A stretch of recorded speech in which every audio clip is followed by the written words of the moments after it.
You're listening to Fun Oldies 100.9 FM and AM 1450. Welcome to the fastest hour in radio.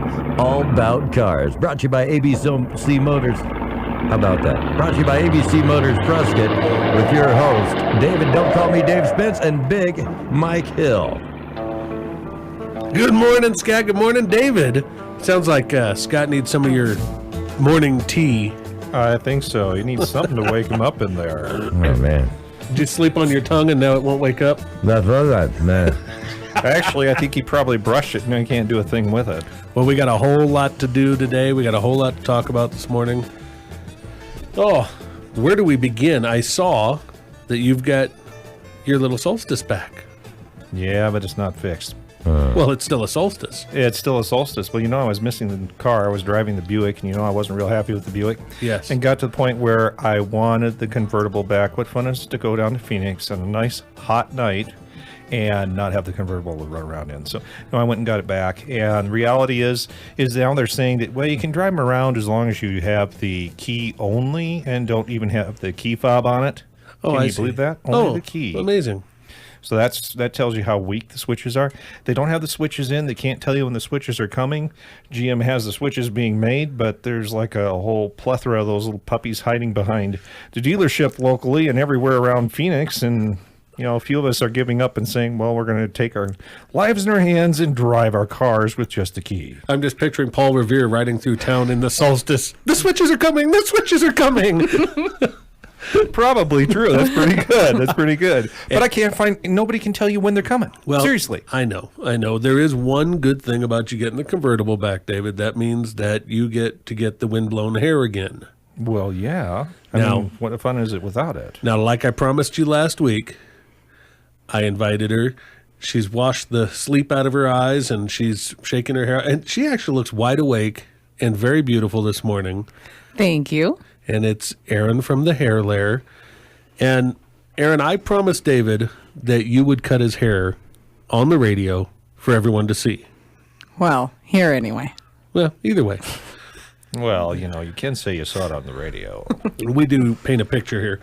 And Scott said if we have time, he wants to look like Wolverine. We got you set, Scott. I told him you could. Man. I told him you could handle the hair, but I didn't know about if you could do anything for his chest and arms. Yeah, it's out of my control. The waxing pot's still at the salon. Oh, I see. Now See, she could have handled it. You just didn't give her enough notice. I understand. But here's the problem, David, is I messed up the address 2 different times. So now to get me off the hook 100%, Erin, you are the owner and the stylist extraordinaire at the Hair Lair, correct? Yes. And where is it? She probably knows. I do, in fact. It's even on the business cards. Huh. Hair Lair is located at 2161 Hillsdale, and that is right at the intersection of Willow Lake and 89, right at that roundabout. We have a great little studio salon there, and it's a perfect spot, so come out and see us. Now, I have been telling them, and they don't believe me because, sometimes things are hard to believe. I told them that a young man named Drew told me that you cut Batman's hair. Is this true or false? So true. In fact, we got Superman coming in next week, so it's not only Batman, we've got all of them down. I told them you didn't do Aquaman's hair because nobody cares. Yeah. Yeah, Aquaman's So my status question isn't up is, there. What kind of scissors do you use to cut Superman's hair? Well, they're super scissors designed scissors. specifically for Superman and Batman.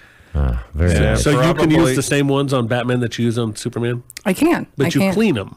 I do. Now you have to, I'm just curious because a lot of people don't know. You have to clean everything you use, right? Like in formaldehyde and battery acid or whatever it is you use. Or Coca-Cola. It burns everything. She's picking on my favorite drink.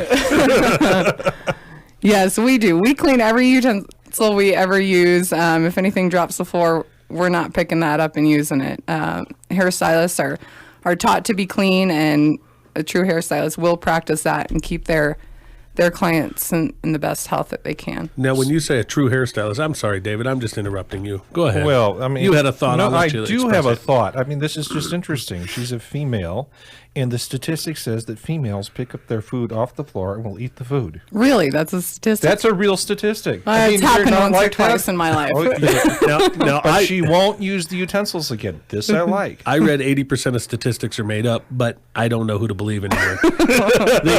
So here's what I was going to ask you. Now, you talk about a real stylist. Now, you went to school. This isn't something you just like learned at home from your mom watching her cut the poodle or whatever. You actually went to school and learned how to do this and then worked and built up to your own business? Yeah, she just used the poodle for practice. I guess. Yeah, the poodle was practice. Yes, I did. I went to school, and we go through very strict training process.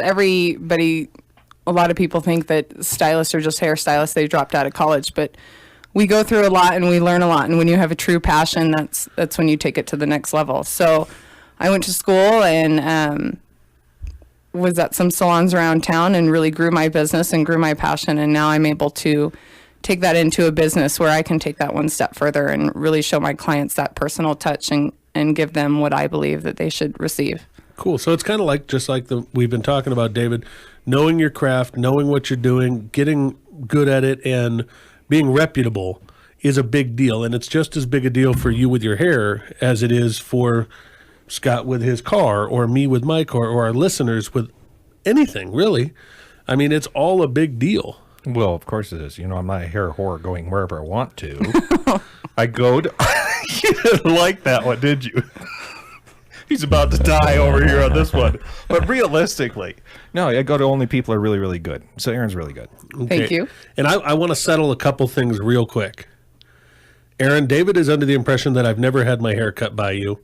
I say I go in regularly and you take care of my hair. Is that accurate or inaccurate? We do. The way he looks when he gets off his motorcycle may not be the best representation, but at least he was having fun and his hair looks great wind blown. So there you go. The other thing is I can go in there and just get a shampoo and a treatment like after a long ride when my hair is all burned and or for you when you run in the convertible, same thing.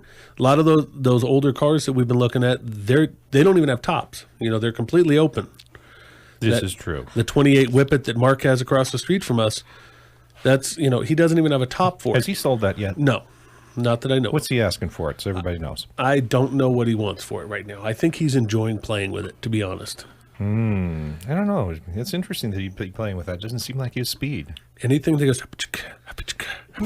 is kind of cool. I mean, keep in mind, the guy's got Urals and scooters and things. I'm not surprised that he has a 28 Whippet. No, I guess you could say that. It might be the fastest thing he's got.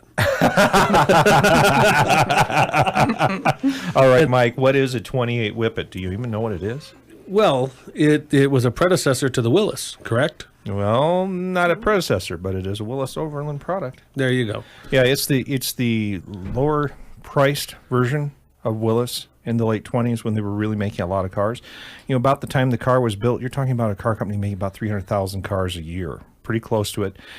Second, they would be just behind Hudson at the time, and Hudson was the number 3 automaker with about 302,000 cars at that time.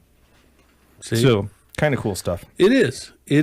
And what's interesting is they actually have, like, especially the 28, the value on them is so vast. There's all of them. There's a Model 26A and a 28A, if I remember correctly. Mm-hmm. And both of them, whether it's the 4-door or the 4-door 5-passenger or whatever the variations are, they're in that $11,000 to $13,000 range.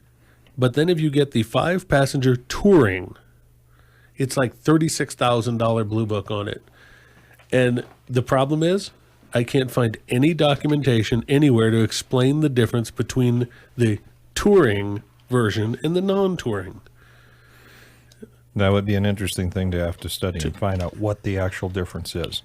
What is really cool, though, is if you have a Whippet compared to having a Model A, no offense to the Model A crowd, it's so different. It is. That's what's cool about it. And you can listen to Devo while you're driving it. right, Scott? Man, no. Wow, I just got shut down. So, Erin, what do you think? What did you bring today to be able to cut David's hair? Did you bring garden shears, a whippersnipper? What, I don't even know what these things are. No, we don't have garden shears. Stylists use. I want to see them. Bring them up here. Stylists use very specific shears that are a bit pricey. That's our tool. Pricey. That's our craft. And so a lot of stylists They're have sharp. a lot, and Put a that couple down. stylists have their very favorite pair. So How many pair do you have? I have 3. And how many of them are your favorite? 1. Yeah. Is that this one? Did you bring your favorite for David? Yes, I did. Would you tell me if you didn't? No. Okay. Now, are these scissors supercharged or turbocharged, anything like that? They got some nitrous on them. Nice. See, they're nitrous powered, made out of can't find them. Get those customers in and out. I tell you, Erin, how long does the average haircut take over at your place? For a men's cut. A men's cut's usually about 15 to 20 minutes, depending on exactly what we're doing. And the only reason I ask about men's cuts is A, because we're all men except for you, and there's, you noticed that. I did. But a woman's cut could be anything. You know, I mean, it could be a simple 15-minute cut to a couple hours of making her 6 inches taller with, unrecognizable hairs. All of a sudden she's Making a her blonde. look like Jennifer Aniston. We got Yeah, there you go. Only problem is that the lady was 70. All right. Well, I think it's about time that we're going to get ready to head for a break and a word from our sponsors. Again, we're sitting here with Erin from the Hair Lair, 100.9 FM, 1450 AM, all about cars. When we come back, Erin's going to be cutting some hair. And we might talk about some cars. We will. Oh, okay. Jacking it up now, you better be quick. Nothing can outrun my SS